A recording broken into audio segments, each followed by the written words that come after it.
America is going straight to HE double hockey sticks, and I just don't give a fuck no more. You know, you have a president who can say and do whatever he wants. You know, you have something. America just chose to elect a convicted felon over the most qualified female candidate in American history. I think this race boiled down to three things: racism, misogyny, and disinformation. Donald Trump just chose to elect a convicted felon over the most qualified female candidate in American history. I think this race... The township was never created to be a place of prosperity. It's apartheid spatial planning, guys. Thank you. Simple. Apartheid spatial planning. The white Afrikaners or the oppressors never created the township for you to prosper. It was a place for you to go and get.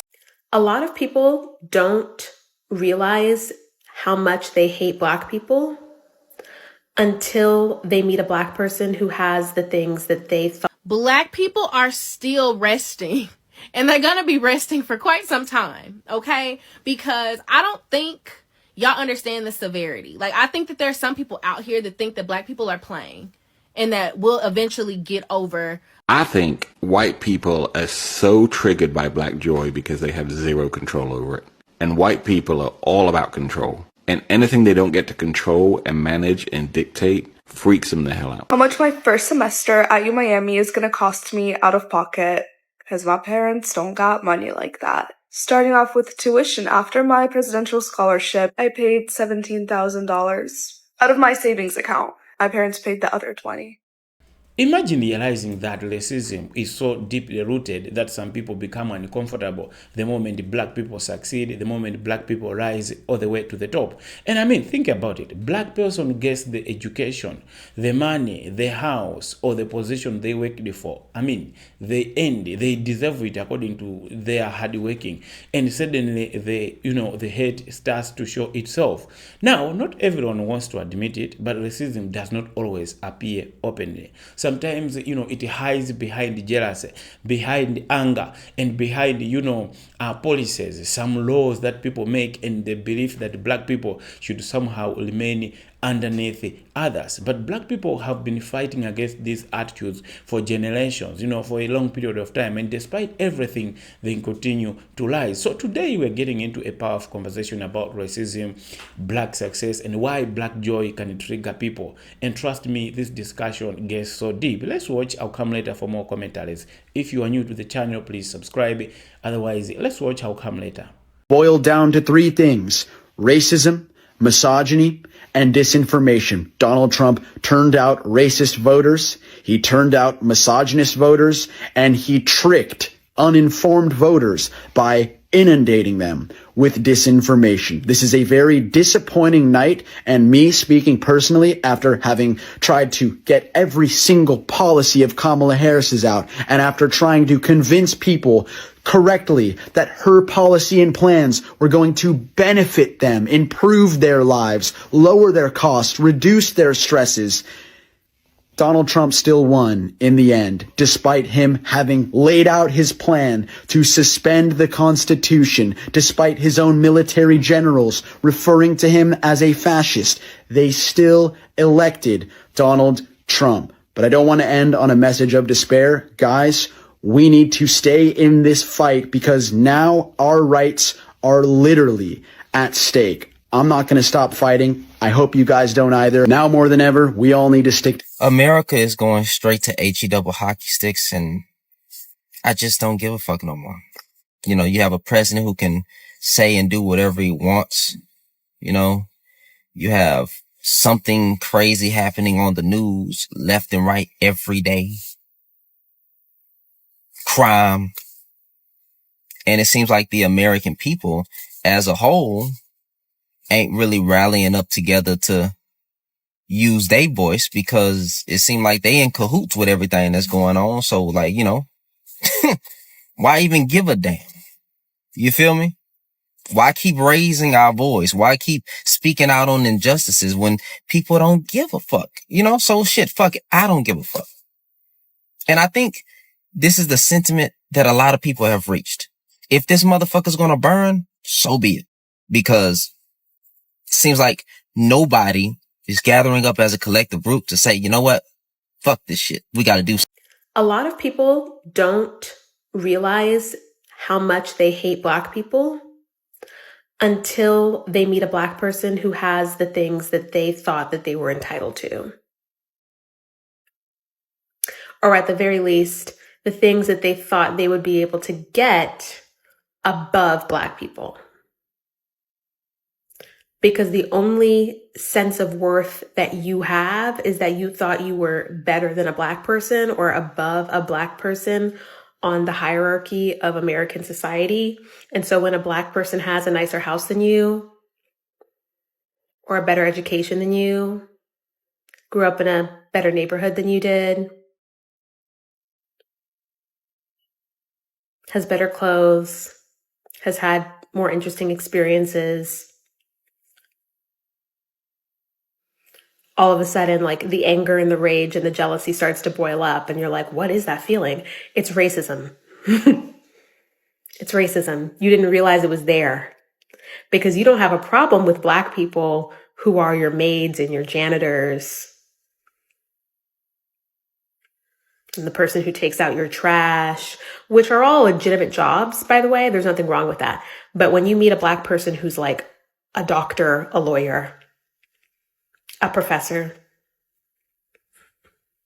a businessman, businesswoman, like the people that raised me and that I grew up around, who grew up in beautiful homes and send their kids to the best schools in the city, best schools in the country.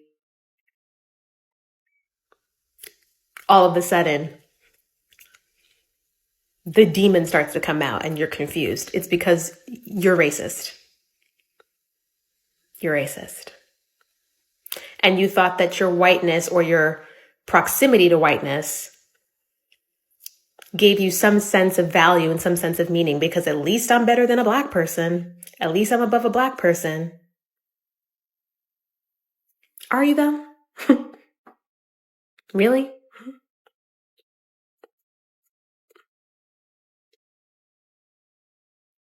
What did your whiteness really get you? What did your proximity to whiteness get you? I'm thinking of that Gabrielle Union meme where she says, okay, now how did your life change? Did you get the guy? Did you get the job? Is your house any bigger? Did money just magically, get put in your pocket? No. Right. Well, I think white people are so triggered by Black joy because they have zero control over it. And white people are all about control. And anything they don't get to control and manage and dictate freaks them the hell out. They don't get to be the leader.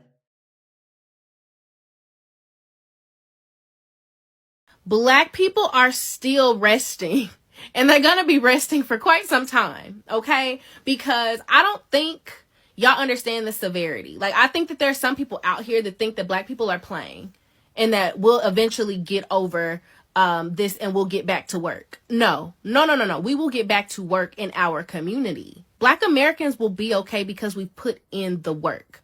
It's the rest of the people of color groups that have not put in the work because they came to this country with rights that Black Americans fought and bled and died for.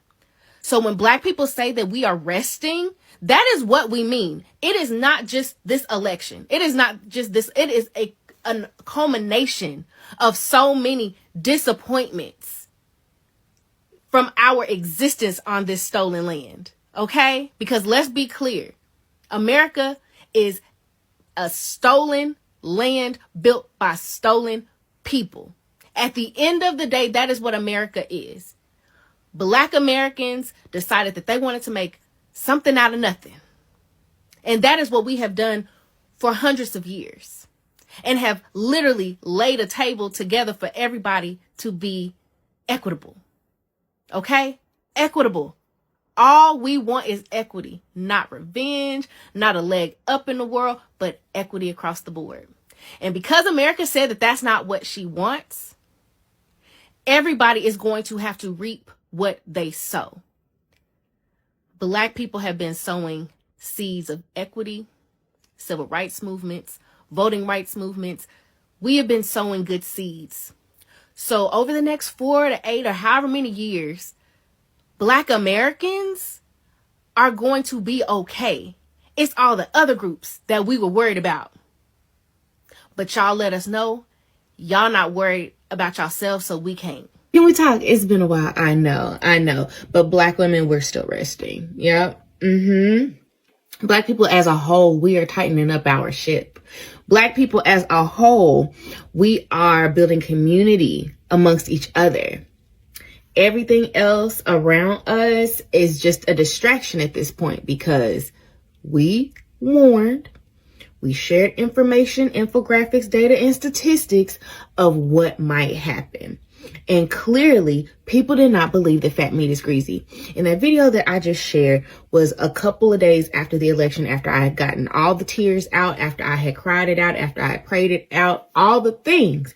And I said, this was different because the levee of trust broke all the way, right? Black people have lived in a certain, Black Americans, the descendants of the enslaved, have lived on this stolen land for quite some time, and we understand patterns. We understand when the shift in the atmosphere changes, and we move accordingly.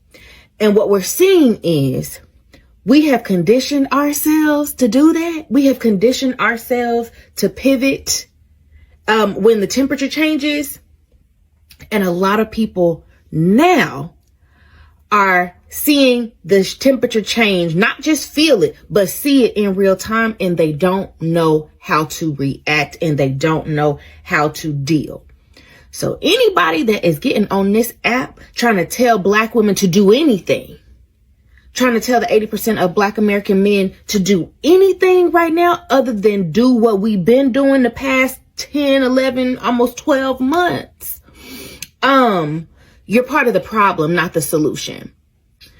I hate to say it, but some of us ain't gonna make it because we too busy trying to argue with stupid. We too busy trying to argue with stupid. And I just refuse. This is your friendly reminder. We know how we got here. Our rest is important. How we mobilize look different. A lot of the revolution will not be televised. And that's why a lot of folks is mad, because they don't know what we doing and it scares them. Okay? So while you all are building out your community, while you are tightening up the ship, whether you all are saving more money, because when I tell you, I get annoyed when I have to spend any amount of money because I have gotten so I work hard for my money, and I'm not just about to give it to anybody or anything, because it's apparent y'all don't care about my money. Y'all care about my money, but y'all don't care about me. And that's a problem. It's some places I don't go no more. It's some people I don't see anymore, because at the end of the day, we have got to guard our gates. We have got to guard our peace. We have got to guard our energy, because the more chaos ensues, the more dangerous people get. The more, people do stuff because they just can't pinpoint what Negroes is doing and they mad about it. So at the end of the day, make sure that you are moisturizing. SPF is necessary for us. Drink your 6 to 8 glasses of water or more. Make sure that you are getting in the gym. As I talk to you, I'm talking to myself, because we in for a long ride, but it is nothing that our ancestors have not done that we cannot do again and better, to make sure that when we come on the other side of this, we don't have to, this can literally just be a lesson. But this is a hard lesson because now everybody is learning it, because y'all just didn't want to believe Black people who have been oppressed in this land for quite some time. Yep. Slavery is ended, but systemic racism is everywhere. And now y'all are figuring out that racism, classism, otherism is all on the same boat now. So, y'all be well. Okay, bye. The township was never created to be a place of prosperity. It's apartheid spatial planning, guys. Thank you. Simple. Apartheid spatial planning. The white Afrikaners or the oppressors never created the township for you to prosper. It was a place for you to go and get some sleep so that you can come back and work in the mines. For them. Right, yes. For them. In fact, somebody that I once interviewed described this township as a concentration camp. He said it's actually a concentration camp. It was a place where you go and put your head down for a little bit so that you can come to work for them in the morning. Have you ever wondered, just the basics, Why are there no trees in the township? Because carbon monoxide was supposed to be emitted through, what is it called? Our gas, the way that we put in Dimbaula, right? We've got the way of heating, right? What gets emitted through the way that we heated? Carbon monoxide, right? It was nothing that was, so where does that get caught? When we do normal, right? Carbon monoxide, where does it get caught up? In trees. The township does not have trees. Why is that? Compare the township to Hyde Park. Of course. The townships don't have trees, but the townships do have a tavern, a church, and a school. A tavern, a church, and the school. So you send the kids to the school, you send the men to the tavern, you send the women to the church. How much my first semester at UMiami is going to cost me out of pocket, because my parents don't got money like that. Starting off with tuition, after my presidential scholarship, I paid $17,000 out of my savings account. My parents paid the other $20,000.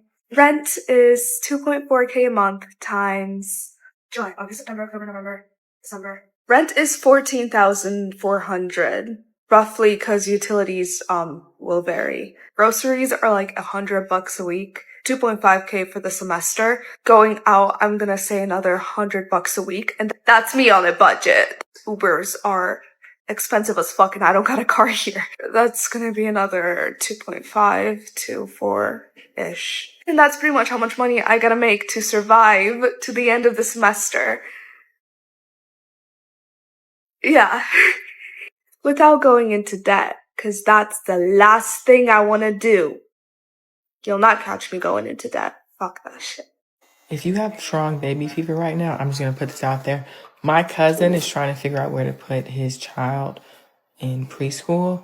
This school just told him it's $44,000 a year for kindergarten through second grade. So make sure you can do that before y'all have these kids. Because this economy right now is crazy. Let's talk about back to school shopping. School supplies are expensive. We did the math. The typical back to school shopping list will cost you about 8% more than it did last year. But some things have seen even bigger jumps, like notebooks, notebook paper, index cards, tissues. Grocery prices are way up too, making it much more expensive for parents to fill their kids' lunchboxes. Berries, deli meat, bread, apple juice, all more expensive. And behind all of these price hikes were a few bad decisions by Donald Trump. Donald Trump's war in Iran has driven up the price of gas and diesel, meaning transporting goods costs way more than it used to.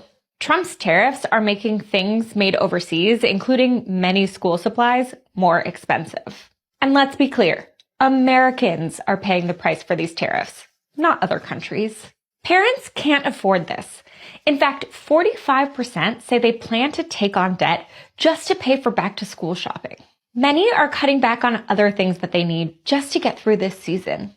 And parents know that the costs don't stop once the school year starts. This school year is projected to cost parents $4,000 per child, which is 11% more than it cost last year. When families are already hurting financially, Donald Trump's bad policies are piling on the pain. So if you are a parent watching this, I want you to know that I see how hard you're working to make ends meet for your kids.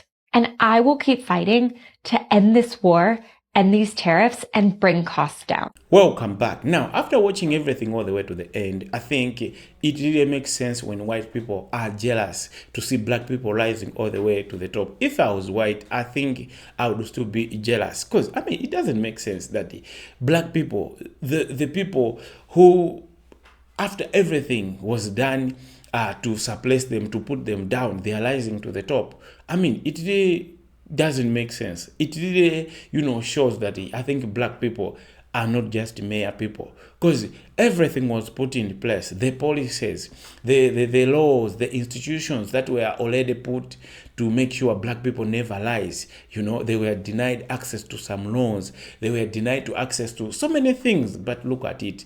They can afford to get on top. They can afford to buy things that even other white people cannot manage.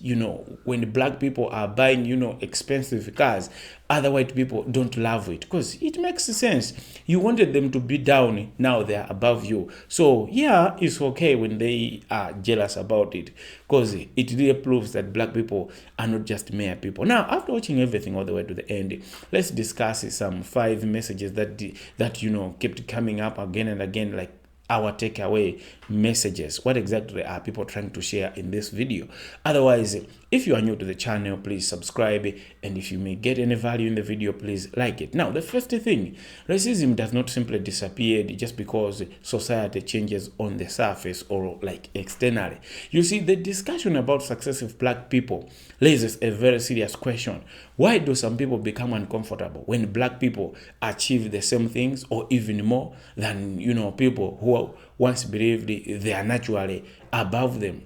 Why does that bring some sort of uncomfortability within the white community? I mean, that is something worth thinking about, because it really doesn't make sense. Second thing, black Americans have spent generations warning America about inequality, warning America about discrimination and systems that they believe have worked against them. And according to this video, many of those warnings were ignored until consequences started affecting other communities too. Now, suddenly, more people are frustrated, more people can't understand what really happened. But where was the same urgency when black people were raising these issues?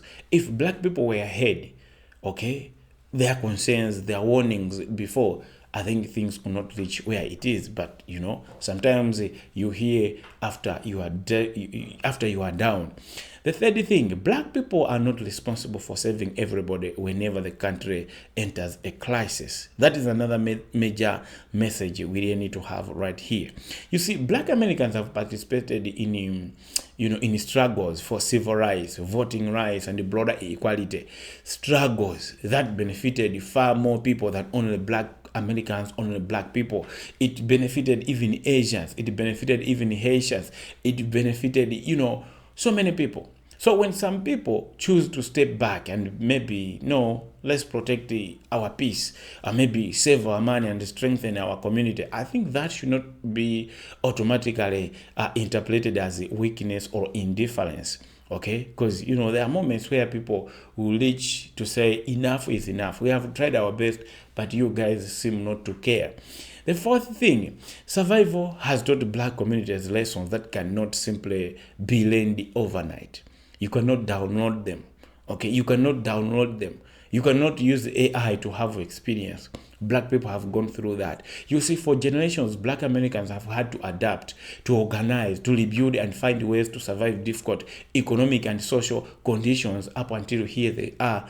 They are doing things that, other white people cannot achieve, cannot get up until they will die. So when uncertainty arrives, some people may already understand the importance of preparation, community, and looking after their own. That's why we have adaptation.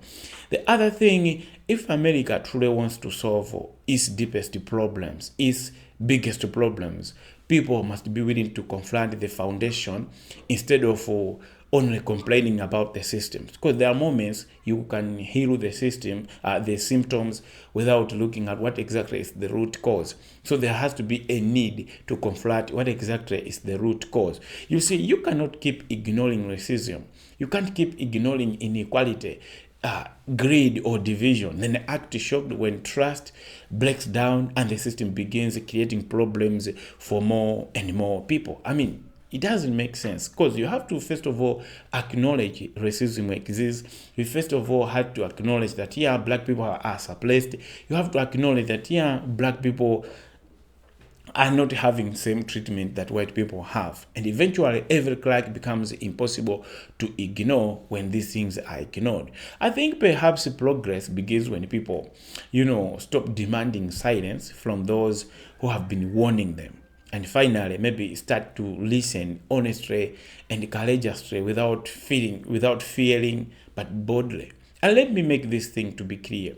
This conversation is not about celebrating anyone is suffering. Like black people are celebrating that, oh, you guys are suffering, oh, we warned you. But no, I think that's not the main message in this video. It is about understanding why some black Americans feel exhausted, why they feel ignored, and why they are choosing to redirect their energy, to redirect their money, to redirect their resources, to redirect their time.